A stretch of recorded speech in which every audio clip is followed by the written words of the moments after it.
Ambassador Elena Vasquez stood in the grand chamber of the Galactic Council, her hands clasped behind her back.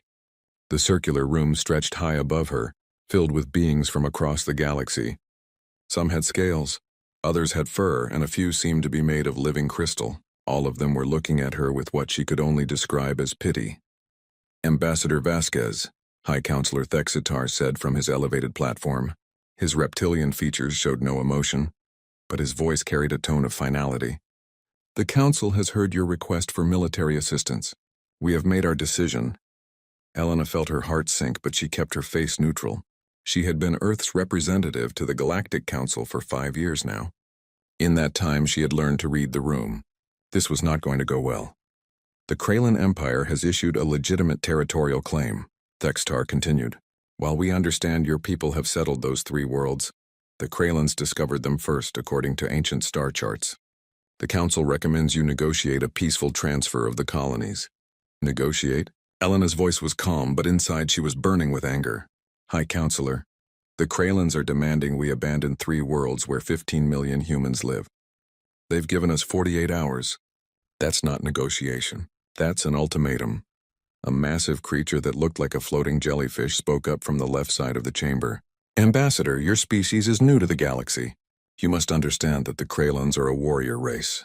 They have never lost a war in 400 years. It is better to give them what they want than to fight. Elena turned to face the speaker.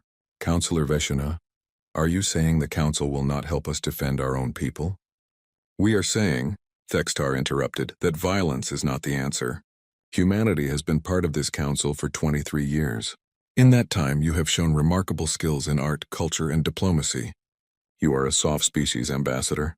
You have no natural weapons, no armor plating, no great physical strength. The Kraylans are 3 times your size, with claws that can tear through metal. So we should just give up? Elena asked. We are offering you our thoughts and condolences, another counselor said, but the Council does not interfere in territorial disputes of this nature. Most species find a way to coexist with the Kraylans. Fighting them is unthinkable. The doors to the chamber suddenly opened with a loud bang. War Master Drakthal entered, his massive form filling the doorway. The Kraylan commander stood nearly 3 meters tall, covered in dark red scales that looked like natural armor. His yellow eyes scanned the room before settling on Elena. Ah, the human ambassador, he said, his voice a deep rumble. I came to hear your answer personally. Elena turned to face him, her chin raised. She was barely half his height, but she didn't step back. War Master Drakthal, humanity's answer is no. We will not abandon our colonies. The chamber fell silent. Several counselors shifted uncomfortably in their seats. Drakthal stared at her for a long moment, then threw his head back and laughed. The sound echoed through the chamber like thunder. You fight us? Your species has no fangs, no claws, no strength. You are food animals playing at being soldiers. We are not as weak as we look, Elena said quietly. I have seen your military reports, Drakthal said, still chuckling. Your ships are slow. Your weapons are primitive. Your soldiers are fragile creatures that break easily. The Council is right to call you a soft species. He leaned down, bringing his massive head close to Elena's. In 2 days, we will take those worlds. Your people can leave peacefully or they can die. The choice is yours. Elena didn't flinch. She looked directly into his yellow eyes.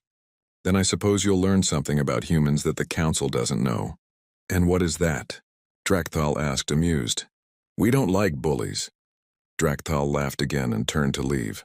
Your bravery is admirable, little human. But bravery without strength is just foolishness. My fleet will arrive at your colony of New Britannia in 48 hours. I look forward to your surrender. As the massive Kraylan left the chamber, Thextar spoke again. Ambassador Vasquez, please reconsider. The Kraylans have conquered 17 species. They are unstoppable. Elena turned back to the Council.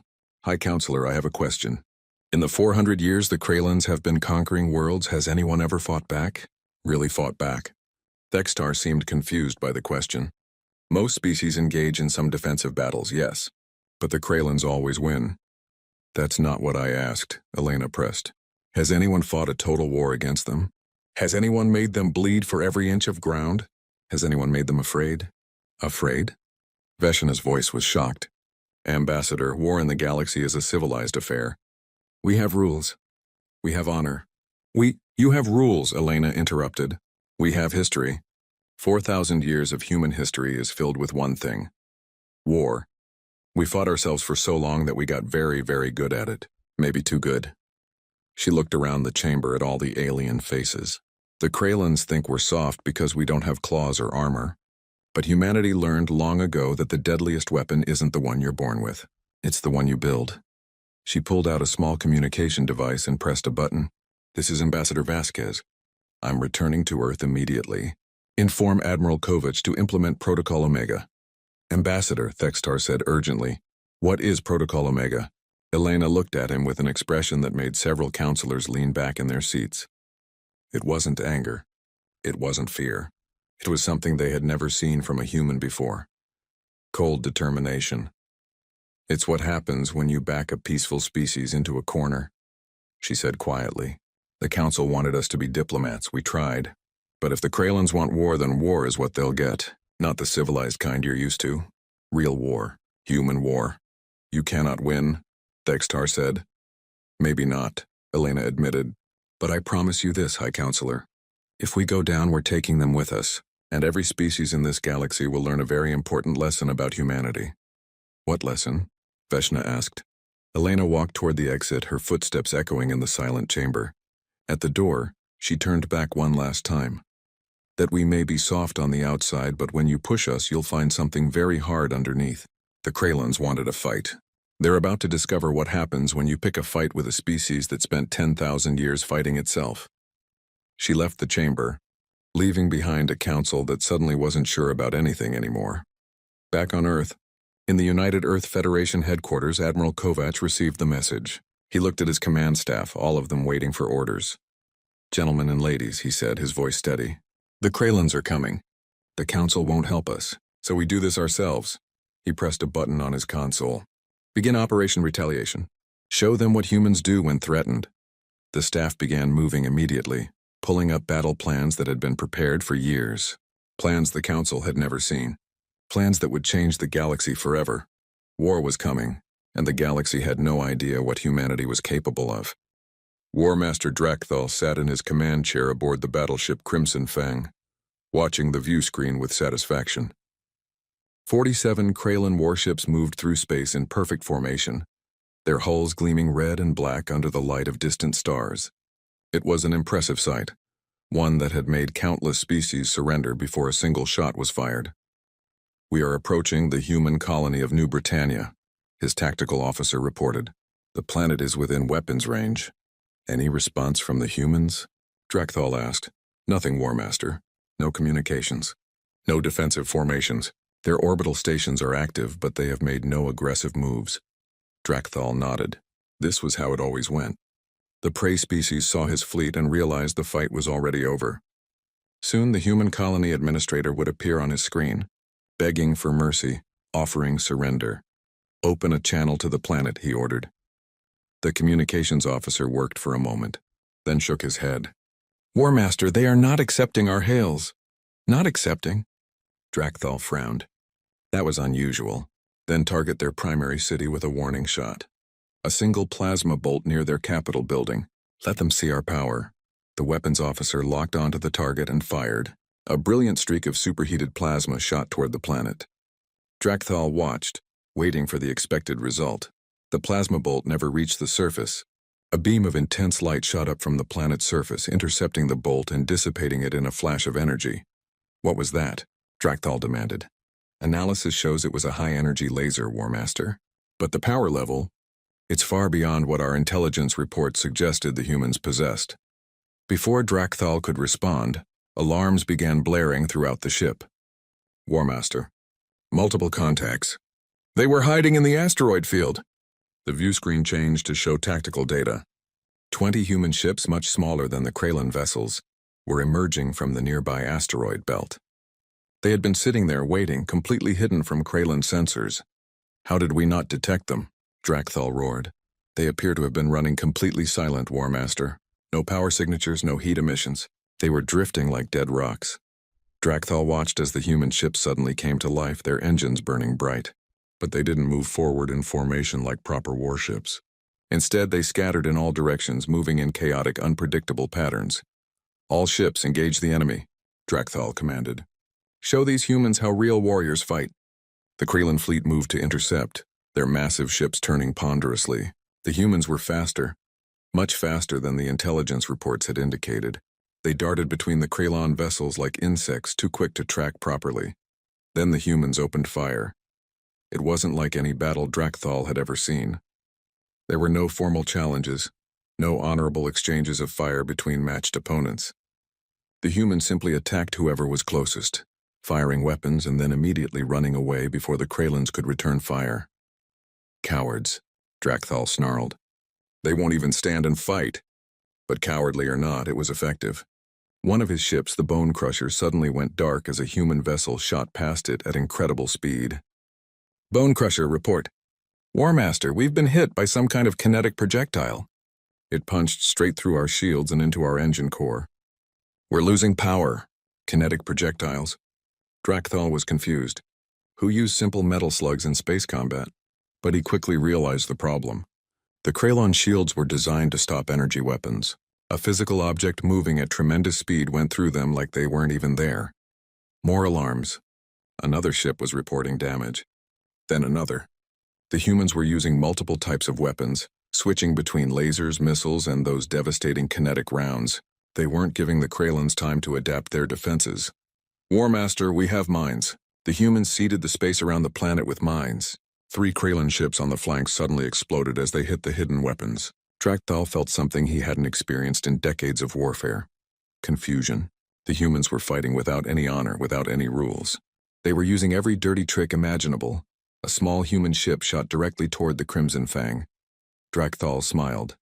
Finally, a direct confrontation. "Target that vessel and destroy it." His weapons officer fired. But the human ship suddenly decelerated hard and the plasma bolt shot past it harmlessly. The ship immediately accelerated again, closing the distance. "It's not firing, War Master. It's just flying straight at us." Too late, Drakthal realized what was happening. "Evasive maneuvers?" The human ship slammed into the Crimson Fang's shield at full speed and exploded. But it wasn't a normal explosion. The blast was nuclear, a small fusion bomb that turned the ship into a miniature star. The Crimson Fang's shields flickered and died, overloaded by the blast. "Shield generators are offline. Hull breaches on decks 4 through 7. "They're insane," someone shouted. "They used their own ship as a bomb." Drakthal stared at the view screen in disbelief. What kind of species sacrificed their own people like that? What kind of warriors turned their own vessels into weapons? More human ships were approaching now, and Drakthal could see small objects dropping away from them. "What are those?" "Drones, War Master. Hundreds of them. They're autonomous attack drones." The small machines swarmed over the Kraylan ships like predatory insects, targeting sensors, weapons, and engines. They were too small and too numerous to effectively fight. For every one destroyed, 3 more took its place. Then the railgun barrage began. From positions far outside the battle, human weapons platforms that had been completely hidden began firing. Long metal rods accelerated to incredible speeds came streaking through space, slamming into Kraylan vessels with devastating force. "All ships, retreat," Drakthal finally ordered. Pride warred with survival instinct, but he wasn't a fool. This wasn't a battle anymore. It was a slaughter. "Fall back to Rally Point Omega." The Kraylan fleet turned and ran, their great warships limping away from the human colony. Behind them, 12 Kraylan vessels floated dead in space, their hulls torn open by weapons the Kraylans had never even imagined. As the Crimson Fang jumped to faster-than-light speed, Drakthal stared at the damage reports. 12 ships lost, 12, against an enemy with inferior numbers and supposedly primitive technology. His communications officer spoke quietly. "War Master, we're receiving a transmission from the human colony. It's being broadcast to the entire fleet. Put it on screen." A human appeared, wearing a dark uniform with insignias Drakthal didn't recognize. The human had a calm, almost bored expression. "This is Captain Marcus Chen of the United Earth Federation. War Master Drakthal, you came to our home expecting us to surrender. Instead, you learned the first lesson about fighting humans. We don't fight fair, we fight to win." This was just one colony, defended by one small battle group. "We have 73 colonies and the entire Earth Defense Fleet." The human's expression hardened. "Come at us again and we'll show you what real war looks like." This is your only warning. The transmission ended. Drakthal sat in silence for a long time. His warriors were looking at him, waiting for orders. Finally he spoke. Send a message to Empress Shalkara. Tell her we need more ships. Many more ships. And tell her that everything we thought we knew about humans was wrong. Back on New Britannia, Captain Chen watched the Kraylan fleet disappear. His executive officer approached him. Sir, we lost 3 ships, including the one Commander Rodriguez used for the suicide run. I know, Chen said quietly. Make sure their families know they saved 15 million people today. He looked at the damage display, showing the 12 destroyed Kraylan ships. And send all combat data to Fleet Command. Every other colony needs to know how we beat them. Do you think they'll come back? The executive officer asked. Chen nodded. Oh, they'll come back. The Kraylans have never lost a war. They won't accept this. They'll come back with everything they have. Can we win against their entire fleet? Captain Chen thought about the question for a long moment. Then he smiled, a cold, hard smile. They still don't understand what they're fighting. They think this is about military strength. It's not. This is about willpower, and humans have been fighting wars of survival since we lived in caves. The Kraylans are about to learn what happens when you threaten our homes. The galaxy would soon learn that lesson too. Empress Shalkara sat on her throne aboard the Imperial Dreadnought, her massive form radiating barely controlled rage. The holographic display before her showed the humiliating battle at New Britannia, played back for the 3rd time. 12 ships lost, 12 of her finest warships destroyed by a species the Galactic Council called soft. This is unacceptable, she hissed, her claws digging into the armrests of her throne. War Master Drakthal, explain to me how you lost 12 ships to these prey animals. Drakthal stood before her, his head bowed in shame. Empress, the humans do not fight as we expected. They do not follow the rules of honorable combat. They use deception, ambush, and weapons we have never encountered. Then we will bring overwhelming force, Shalkara declared. Gather the Grand Armada. 200 ships. We will crush the human colony at Proxima Station and show them the price of defiance. Empress, Drakthal said carefully. Perhaps we should reconsider. The humans are nothing, Shalkara roared. They are a weak species that got lucky once. With the Grand Armada, we will destroy them completely. No more warnings. No more mercy. We will turn their colonies to ash. 3 weeks later, the largest Kraylan military force in 2 centuries gathered at the edge of human space. 217 warships, including the massive dreadnoughts that had conquered worlds.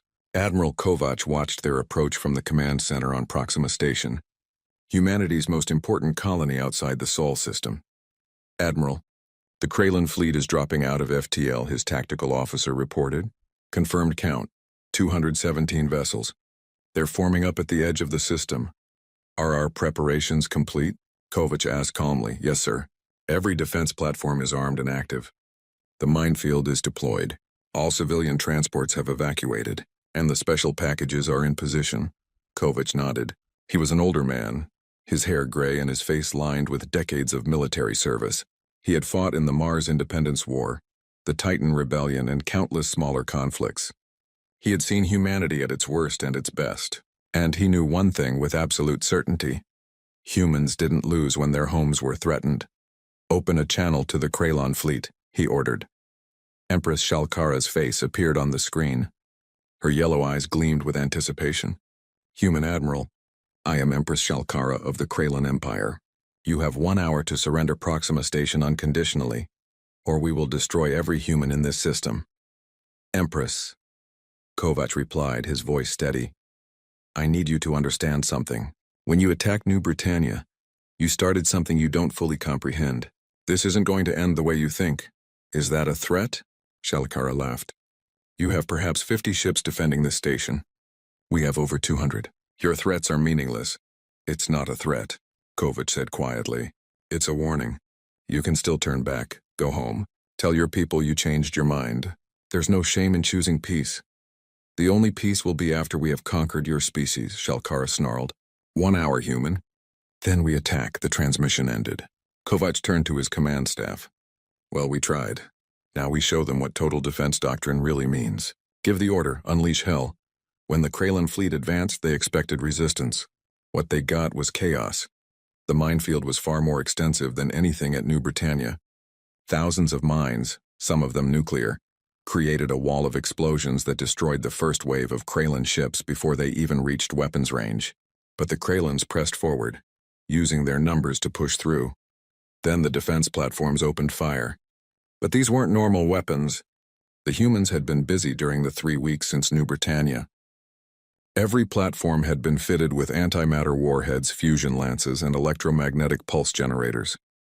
The Kraylans had never seen antimatter used as a weapon before. When matter met antimatter, the explosion was devastating. 3 Kraylan dreadnoughts simply ceased to exist, converted to pure energy and blinding flashes. "What is that weapon?" Shalkara screamed at her science officer. "Analysis shows it's antimatter, Empress. They're annihilating matter itself." But the antimatter weapons were just the beginning. As the Kraylan fleet pushed deeper into the system, human ships appeared from behind Proxima Station's moon. These weren't the small, agile vessels from New Britannia. These were proper warships, and they opened fire with railguns that shot projectiles at a significant fraction of light speed. The Kraylans fought back fiercely. Their plasma cannons and particle beams tore into human ships, destroying them one by one. But for every human ship lost, they took down 3 or 4 Kraylan vessels. The humans were trading their lives for maximum damage, and they were doing it efficiently. Then something happened that no Kraylan had ever experienced. Their ship's computer systems began failing. Screens went dark, weapons refused to fire, life support flickered. "We're under cyber attack," a technician shouted. "Some kind of computer virus is spreading through our network." The humans had weaponized information warfare. Their hackers had found ways into Kraylan systems, and now they were shutting down ships from the inside. Dead vessels floated in space, their crews helpless as human ships picked them off one by one. But perhaps the most disturbing weapon was the psychological one. Every Kraylan ship was receiving transmissions. Battle songs from human history, images of previous Kraylan defeats, intercepted communications played back to demoralize the fleet. The humans were attacking their minds as well as their ships. One transmission particularly disturbed Drakthal, who was commanding a section of the fleet. It was a human voice, calm and measured, speaking in perfect Kraylan language. "You are the Kraylan Empire, undefeated for 400 years. But do you know why you've never lost? Because you never fought anyone who truly fought back. Every species you conquered gave up after a few battles. They valued survival over victory. We don't. We are humanity, and we have been killing each other for 10,000 years. We know 1,000 ways to destroy an enemy. We have studied every battle, every war, every conflict in our history. We turned warfare into a science. And now, you will learn what that means." The transmission then began listing human battles. Thermopylae, where 300 held off thousands. Stalingrad, where humans fought over every building. The Somme, where millions died. Hiroshima, where humans unleashed the atom. Battle after battle, war after war. A species that had spent its entire history perfecting the art of killing. The Kraylans suddenly understood what they were facing. Most species in the galaxy had been peaceful for millennia. The Kraylans themselves only fought wars of conquest every few decades. But humans? They had been in almost constant warfare for their entire existence. They hadn't just studied war. They had lived it, breathed it, perfected it. The Battle of Proxima Station lasted 16 hours. When it was over, Empress Shalkara stared at the casualty reports in disbelief. 89 ships destroyed. 89! And yes, the humans had lost too. Proxima Station was heavily damaged, and 34 human warships had been destroyed. But the station still stood, and human reinforcements were already arriving. But what terrified Shalkara most was what happened next. As her fleet limped away to regroup, she received reports from the Kraylan border worlds. Human ships had appeared, attacking supply depots, fuel refineries, and communication stations. Small, fast strike forces that hit and ran before the Kraylans could respond. The humans weren't just defending anymore. They were attacking. On Earth, Ambassador Vasquez addressed an emergency session of the Galactic Council. High Counselor Thextar and the other members watched in stunned silence as she presented footage from the Battle of Proxima Station. "The Kraylans came with overwhelming force," Vasquez said. "They expected us to break. Instead, we showed them that humanity doesn't surrender. We adapt, we improvise, we overcome." She looked around the chamber. "The Council advised us to negotiate. We tried. You told us the Kralins were unstoppable. We disagreed. Now for the first time in 400 years, the Kralin Empire is facing attacks on their own territory. Ambassador, Thextar said slowly, what are your intentions? Our intention is to survive, Vasquez replied. If that means teaching the Kralins a lesson they'll never forget, so be it. She paused. And let me be clear to every species watching this transmission. Humanity will defend itself and its allies with every weapon at our disposal. We prefer peace, but if you bring us war, we will show you what a species forged in conflict can do. The chamber was silent. The soft species had just changed the balance of power in the galaxy, and the Kralins were learning far too late that some prey animals have very sharp teeth. Commodore Marcus Chen stood on the bridge of the UEF Retribution, watching the tactical display as his strike force moved through Kralin space. He had been promoted twice since the Battle of New Britannia, and now he commanded a fleet of 30 ships tasked with one mission: make the Kralins hurt. Sir, we're approaching the Kel 7 fuel refinery, his tactical officer reported. No defensive fleet detected, just some orbital defense platforms. Good, Chen said. Deploy the drones and take out those platforms. I want that refinery destroyed in 15 minutes. The attack was swift and brutal. Human drones swarmed the defense platforms, overwhelming them with numbers while the Retribution's railguns punched through the refinery's hull. Within minutes, the massive structure that provided fuel for dozens of Kralin warships was a spreading cloud of debris. Jump to the next target, Chen ordered. Don't give them time to respond.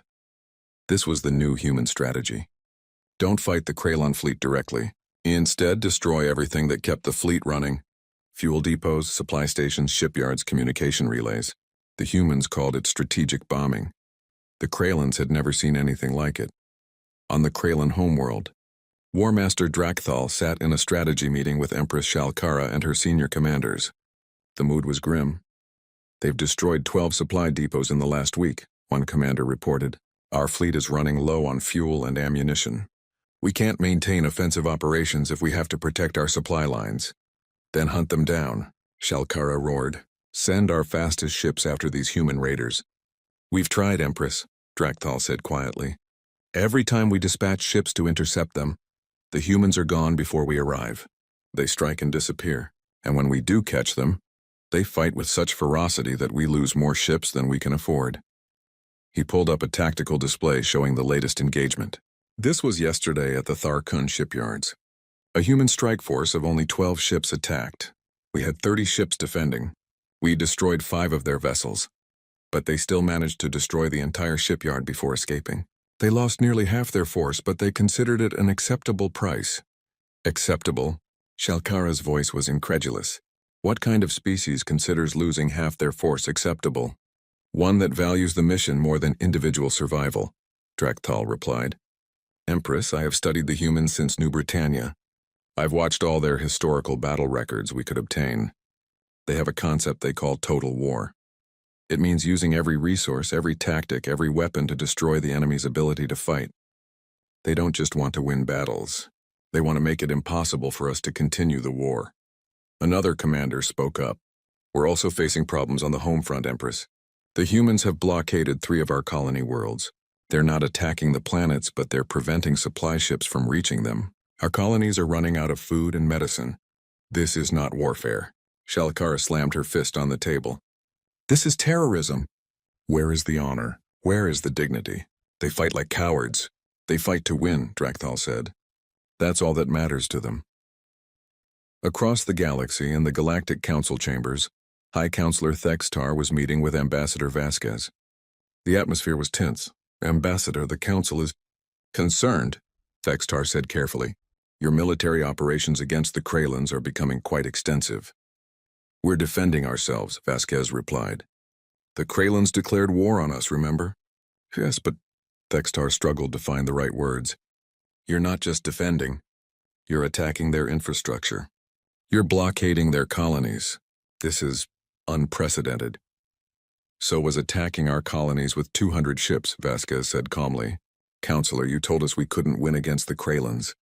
You were wrong. Now we're showing them that attacking humanity has consequences. There are reports of food shortages on Kralin colonies. Another counselor interjected. Civilians are suffering. And whose fault is that? Vasquez's voice hardened. We didn't start this war. We didn't threaten anyone. The Kralins came to us with demands and threats. Now they're learning what happens when they pick a fight with humanity. If their civilians are suffering, Empress Shalkara can end this war anytime she wants. Thextar leaned forward. What are your terms for peace, Ambassador? The same as they've always been, Vasquez said. The Kralins must withdraw all claims to human territory. They must pay reparations for the damages they've caused. And they must accept human observers in their military command structure to ensure they never do this again. Those terms are extremely harsh, Thextar said. So was losing hundreds of our people at Proxima Station, Vasquez replied. The Kralins wanted war. They got it. Now they'll live with the consequences. Back in Kralon space, Drakthal was leading a defensive fleet protecting the moon of Kray Prime, the capital world. Intelligence suggested a major human attack was coming, though they didn't know where or when. War Master, we have incoming ships.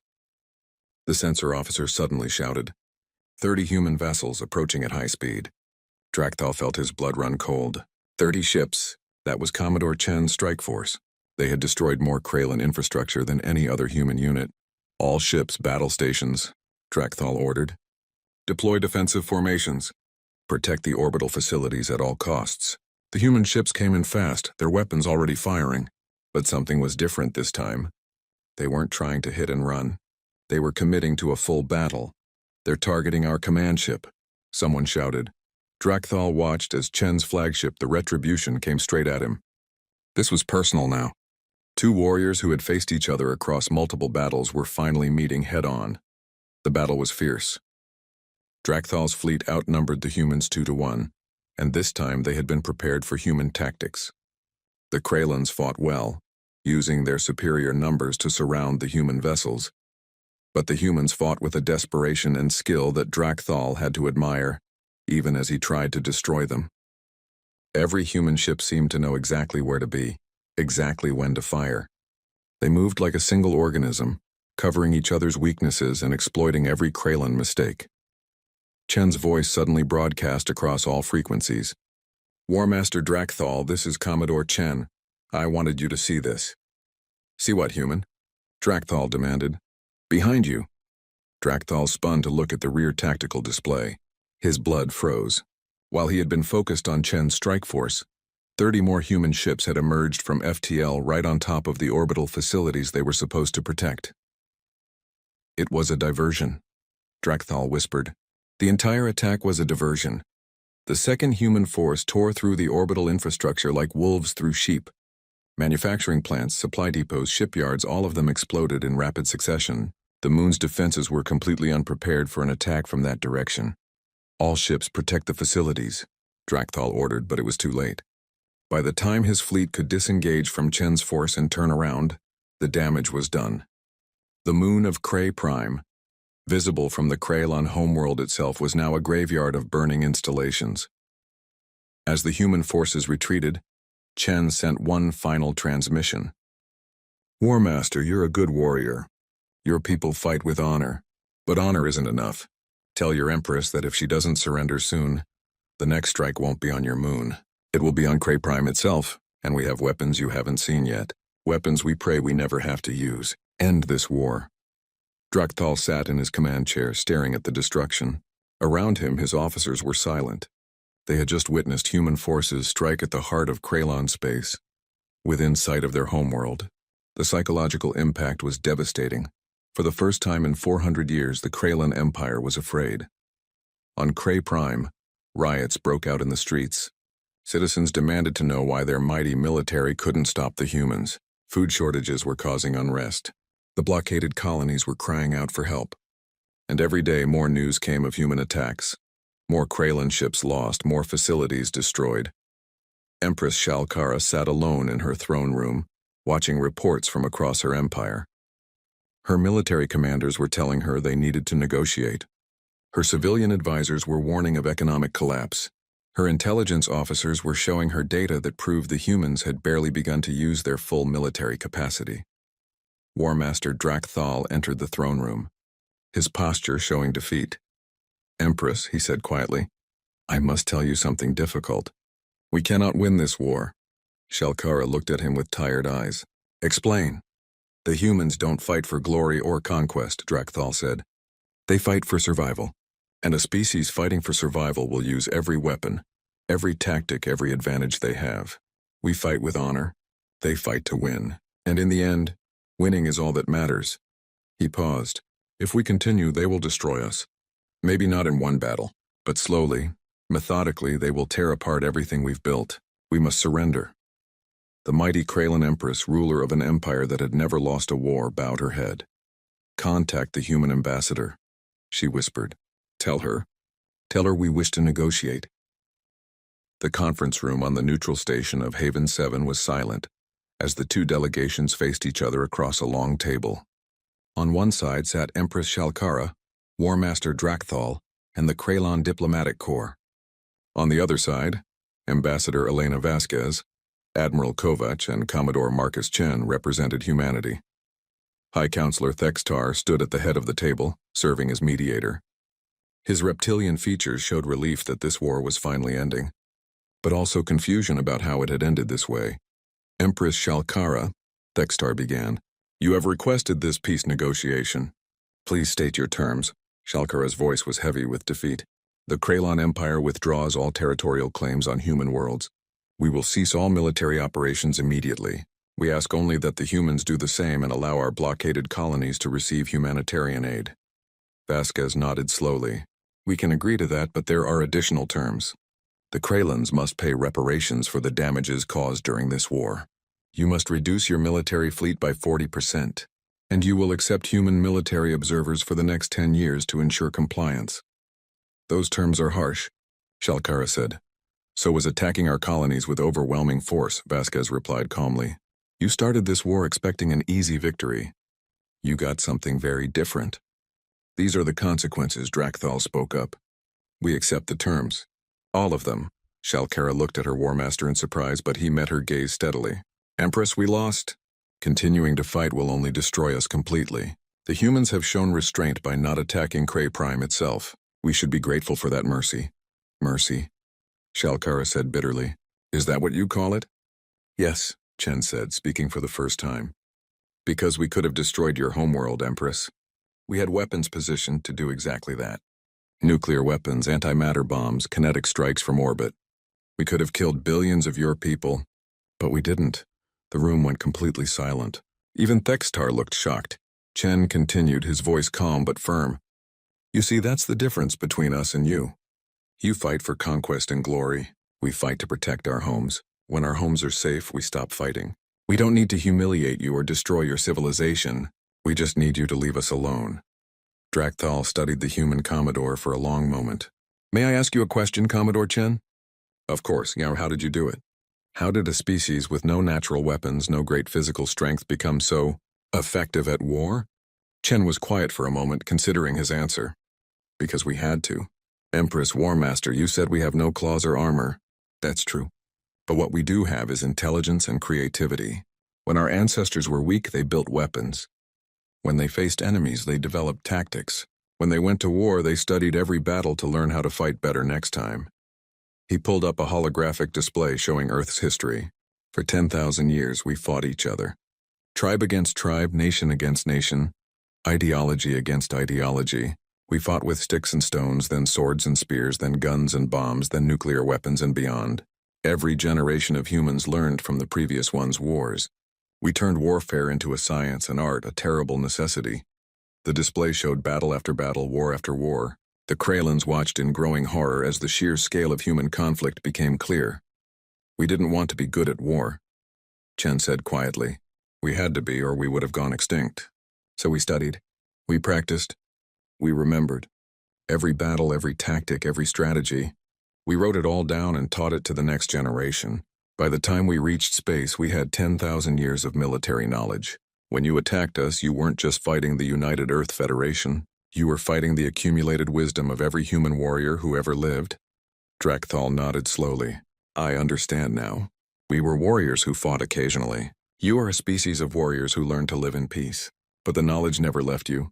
Exactly, Vasquez said. We prefer peace, War Master. We truly do. But when peace is not an option, We remember everything our ancestors taught us about survival.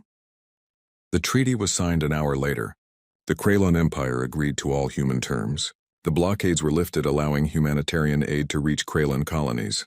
Human ships began returning home, their mission complete. 1 week later, Ambassador Vasquez stood before the Galactic Council once more. This time the atmosphere was very different. Every counselor was paying close attention, and several new species had sent representatives specifically to hear her speak. Members of the council, Vasquez began, the war with the Kralons is over. They have surrendered unconditionally and agreed to our terms. But I'm not here to celebrate a military victory. I'm here to speak about the future. She looked around the chamber, meeting the eyes of representatives from dozens of species.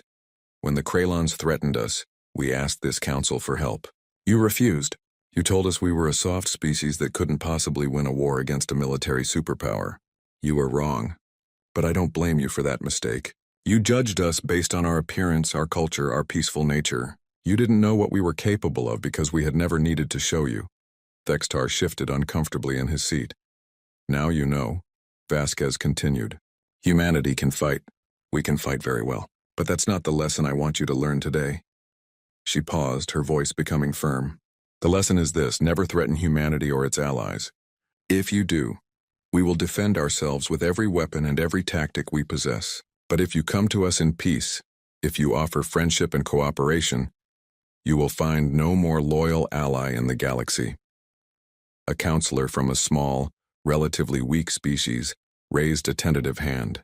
Ambassador, my people have long been threatened by larger, more aggressive species. Would humanity be willing to help defend others? Vasquez smiled. That depends. Are you willing to stand with us as true allies? Because that's what we offer. Not protection in exchange for subservience, but partnership between equals. If you're willing to defend us, we're willing to defend you. Within an hour, 12 species had requested formal alliance talks with humanity. Within a week, it was 30. Species that had been victims of aggression for centuries suddenly saw a new option. Ally with the humans, who had proven they could win wars against overwhelming odds. On Cray Prime, Drakthal met with Commodore Chen for a private conversation after the treaty signing. They sat in a small room, just two warriors who had faced each other in battle. I have to know, Drakthal said. Did you enjoy the war? Chen looked surprised by the question. Enjoy it? No, war is terrible. We lost thousands of good people. Ships, homes, families destroyed. There's nothing to enjoy about that. Then why are you so good at it? Because not being good at it means extinction, Chen replied. We learned early in our history that the species who couldn't fight didn't survive. So we became very, very good at surviving. He paused. But here's the thing the Kralons never understood. We can separate war from hatred. We fought you because you threatened us, not because we hate your species. Now that the war is over, we can move forward. Move forward? Drakthal was confused. In 50 years, War Master, our grandchildren might be allies. Humans don't hold eternal grudges. We fought, you lost, we made peace. That's how it works. We don't need to be enemies forever. Drakthal thought about this for a long time. That is very strange. In Kralon culture, an enemy is always an enemy. Then maybe it's time to learn a different way, Chen said. You're not our enemy anymore. You're just another species trying to survive in a big galaxy, same as us. As news of the human victory spread through the galaxy, the effect was dramatic. 3 aggressive species that had been planning expansionist campaigns suddenly abandoned them. They had watched what happened to the Kralons, and they had no desire to face human retaliation. At the same time, humanity's reputation transformed overnight. They were no longer the soft species good at art and diplomacy. They were now the species that had defeated the Kralon Empire, something no one had done in 400 years. More importantly, they were the species that had shown mercy and victory, that had stopped fighting as soon as their enemies surrendered. The balance of power in the galaxy had shifted. 6 months after the war ended, a new alien civilization called the Xanthari attempted to bully a human trade convoy passing through neutral space. The Xanthari captain sent an aggressive message demanding tribute and threatening to destroy the convoy if they didn't comply. The human convoy captain, a merchant named Sarah Liu, simply transmitted a single file labeled Kralon War Archive. The file contained footage from the war, battles, destroyed ships, the devastation of Kralon infrastructure, and finally, the surrender ceremony. The Zenthari ships immediately withdrew without another word. On Earth, in a quiet cemetery where fallen soldiers were buried, Admiral Kovac stood before a memorial wall. It listed the names of every human who had died in the war. Hundreds of names.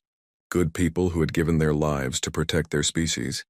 Vasquez joined him, standing in silence for a moment. Was it worth it? Kovac asked quietly. Thank you for watching and comment for next part.